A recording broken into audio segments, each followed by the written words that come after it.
I'd like to call the last speaker, Gerry Georgatos, if you don't know him, ladies and gentlemen.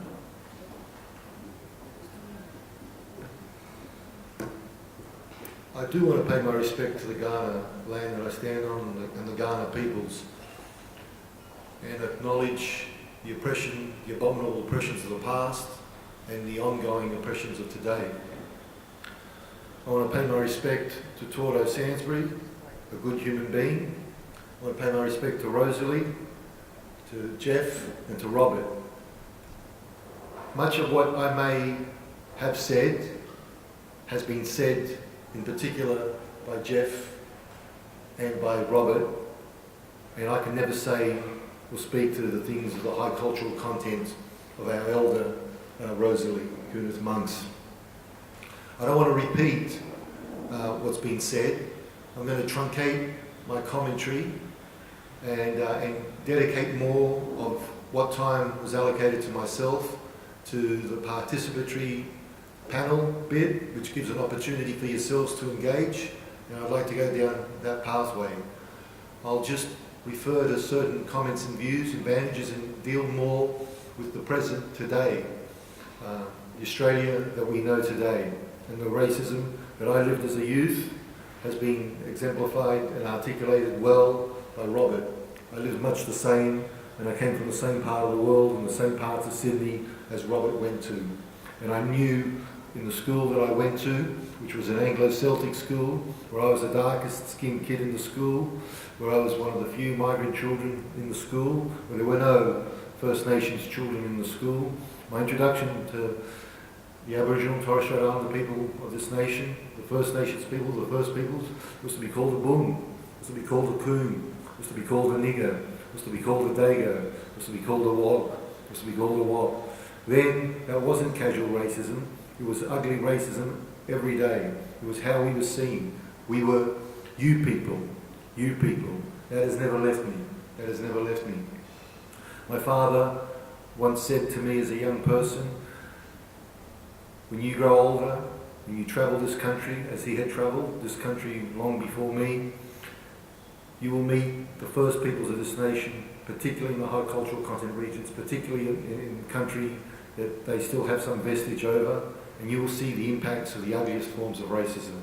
And in my academic work that was to follow, which was built on unveiling racism, not to keep us hostage to it, but the ways forward, I did experience that, and part of my life has been caught up significantly, decades long, in the unveiling of that racism and the witness of that racism. And I've travelled hundreds of homeland communities across this continent over the last 3 decades and gone back to many of them again and again and again, and some of them a decade or 2 decades later, only to find them degraded. And the degradation of these communities is not the making by the people of these communities, it is by one government after another that has degraded these communities. For in these communities, no child completes school. There is no education. There is no education. And these high cultural content communities are where the highest rates of suicide actually occur. And in my predominant work these days, in suicide prevention and sadly through postvention, the postvention lens, I see that the grim realities are getting worse. We are losing more people. We will continue to lose more people. I'm one of these people that actually argues that we need to tell the grim reality stories, that we need to paint the real picture that's actually on the ground to the Australians who live in their households, distanced from these remote communities, from the regional communities, and from the masses within our urban masses, where people do not walk the neighbourhoods that aren't their own, that live privileged in effectively gated communities. In the remote and the regions, so you understand, 8 out of 10 children, First Nations, 8 out of 10 children will not complete school, will not complete school. That is the target that needs to be disaggregated in the closing the gap education targets, not the collectivised target that actually masks the realities that many endure. 8 out of 10 will not complete school, do not complete school. On Groot Island in the Gulf of Carpentaria, high cultural content community, but one of shanty towns, one of third world akin corrals of human misery and suffering.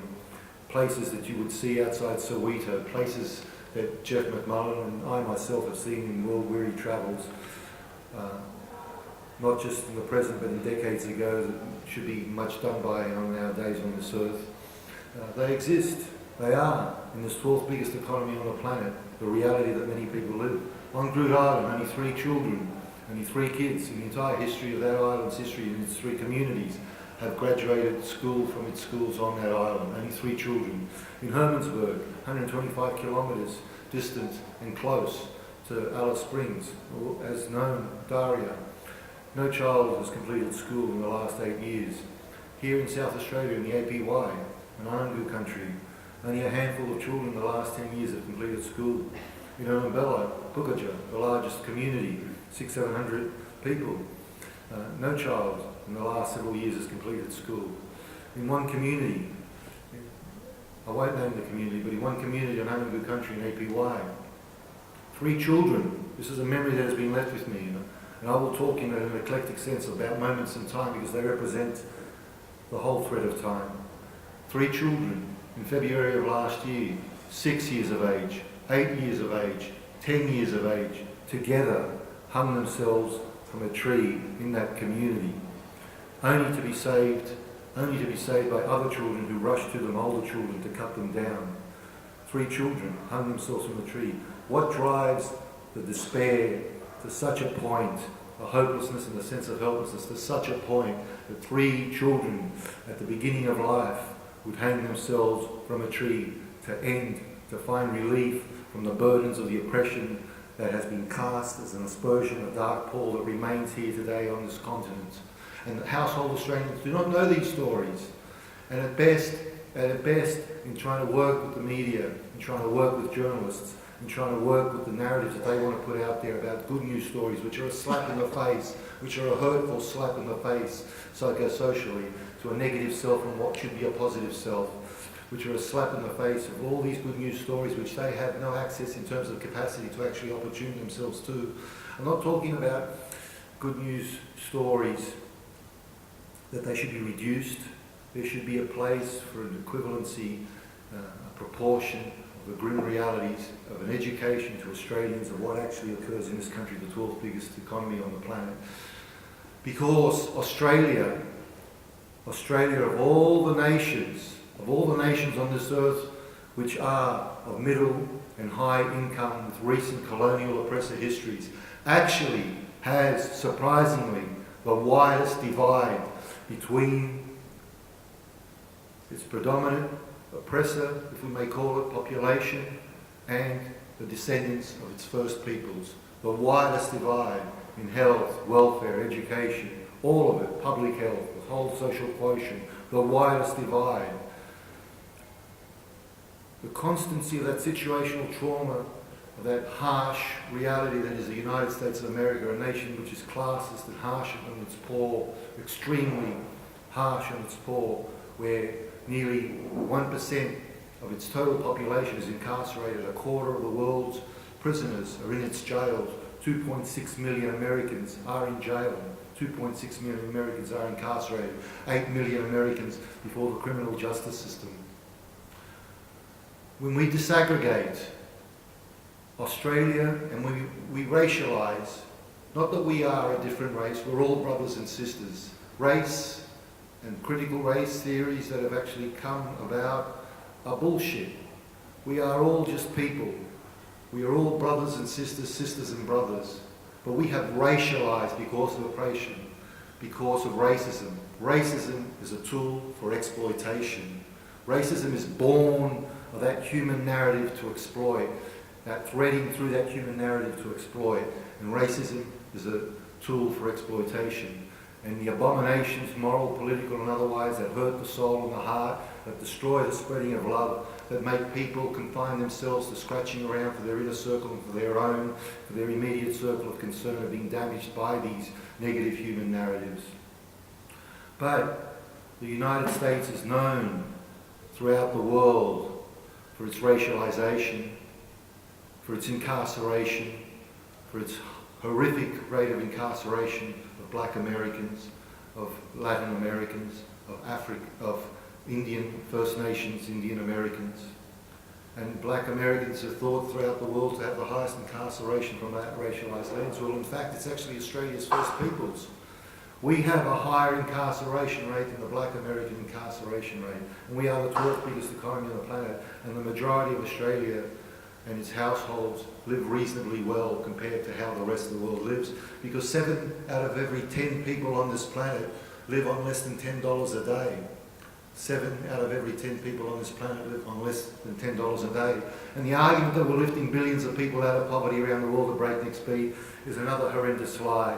It is the horrendous lie of our generation. We are lifting people out of poverty. We are masking the poverty that's around the world as we are masking the racism in this country, skewing the data, masking the fact that we are incarcerating Aboriginal and Torres Strait Islander people at the highest rates in the world. And the more west we go across this country, the worse it actually gets. The worse it gets on the First Peoples of this continent. The more west, the higher the homeless rates, the worse the poverty, the more acute and third world akin that poverty, the higher the arrest rates, the jailing rates, the suicide rates. Worst of all is where I live, on the country that my bones will be laid to rest someday and soaked up into the earth in Western Australia, and I live on Noongar country. 1 in 12 of all Aboriginal adult males in Western Australia is presently in prison. 1 in 12. From a racialised lens, that's the highest jailing rate in the world. 1 in 12. 1 in 12. It is said that 27% of the prison population is Aboriginal and Torres Strait Islander, First Nations, the descendants of the First Peoples. I've done the research, and I am a researcher, and I try and translate that in ways that the public can actually understand, so we actually do have an understanding of the extensiveness of the oppressive racism that actually still continues to veil itself throughout this country and impact hideously and horrifically upon the people, upon all of us in this country, but none more worse than those that we rot in the dungeons and the cells of our prisons. But if you want to know, as Dostoevsky said, the heart and soul of a nation, look into its prisons day and night, and you will find the heart and soul of our nation, of its legislators, of us, who we are, and the sum of who we are. By 2025, 1 in 2 of all prisoners in this country will be Aboriginal and Torres Strait Islander people. By 2030, the 18,000 children that are being removed today who are Aboriginal and Torres Strait Islander, the highest child removal rate in the world from a racialised lens. But also Australia has a problem with its child protection systems. And if there's anyone from child protection, I pay you no ill will. And I'll be chairing a child protection conference, one across the board for black, brown and white in this country, because right across the board, and that'll be in June in Darwin, right across the board, and Rosalie will be one of the keynotes, right across the board, Australia, the 12th biggest economy on the planet, a nation of great privilege and opportunity compared to most of the rest of the world, actually removes children, all children, black, brown and white, at amongst the world's highest rates. So the system's the problem. The system's the problem. The system's the problem. There is an intersection with poverty. Nearly 100% of the kids live in poverty. Instead of supporting them and redefining what familial support should be, what supporting families intensively should be, what psychosocial support should be, we have everybody in child protection in these billion-dollar industries shying away from families when they need support, but tripping over each other when they need to remove kids or want to remove kids. They're tripping over each other. 7, 8, 9 turn up. You can't get one to turn up to help somebody with their daily needs and their vulnerabilities and through the wobbles. So, where do we go? What do? We need to articulate to the nation the grim realities. We need to tell the stories that actually now have trapped 40% of Aboriginal and Torres Strait Islander people, of the First Nations people, the descendants of the First Nations people, the First Peoples, into poverty. 40% of the First Peoples of this country live below the poverty line, a significant proportion in extreme poverty. 40%. It's 60% here in South Australia, 70% in Western Australia, 75% in the Northern Territory. It will only continue to get worse. The affirmative actions of the past to try and lift people into opportunity and pathway them out of the inequalities have dried up. More is being done to help those who have been lifted up, than is being done to help those who are left behind. And to some of my brothers and sisters, because it is the narrative, it is the narrative, the human narrative right around the world. And I've seen much of this world in my days on this earth under the sun. And I've studied much of our past histories, and the same reflects. We are damned when we live behind our brothers and sisters, just as those who live in that sliver that's above the $10 a day that I talked about, the 2 or 3 in every 10 that make more than $50 a day. But the 7 out of 10 that I talk about who make less than $10 a day, we have left them behind. We know of a world that's in a sliver of humanity but actually consumes the narratives in the media. We don't see what goes on in the Congo and the tens of millions that have died since the 60s that have been wiped out in systematic genocide. In Rwanda, a case in point, Malawi, Ghana, Sudan, South Sudan, the Central Americas, the catastrophes that are right throughout the Middle East. These are all human-made. These are all moral and political abominations. But what we have is some capacity within ourselves or whatever, within our own demographic, to reach out and actually demand a narrative that needs to be told to the rest of the nation. Because most Australians don't actually know that 20,000 children in this country, 20,000 children, one-fifth of the homelessness stat of the said 116,000, that's the official stat of the Australian Bureau of Statistics, but which is in fact 300,000 homeless Australians, 300,000 homeless Australians as opposed to 116,000. But 1 in 5 of the homeless are actually children 12 years and less living on the streets in this country. Most household Australians are actually shocked to hear that, are in disbelief, do not understand that, because our media barely makes it a mention. You know, I argue there's some stuff in the media where I get an opportunity. And it's a line, it's 1 or 2 lines. It's not feature articles, it's not dissemination, it's not inquiry. We actually live by some homage where we believe that the homeless will always be with us, the poor will always be with us, the racism will always be with us. It need not be had that way. It need not be had that way. But it comes down to our ability to narrate, to articulate, and to get the platforms that we need to have to tell the stories that need to be had. So, 40% of Aboriginal and Torres Strait Islander people will live below the poverty line. They will continue to live below the poverty line. Of all those statistics I said where the suicides, the homeless, the jailed, nearly 100% are all from below that poverty line. There are 300,000 Aboriginal and Torres Strait Islander people living below that poverty line. Nearly 100,000 of them living have been to jail.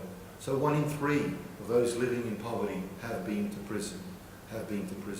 1 in 6 of Australia's First Nations people have been to prison from a racialised lens and abomination.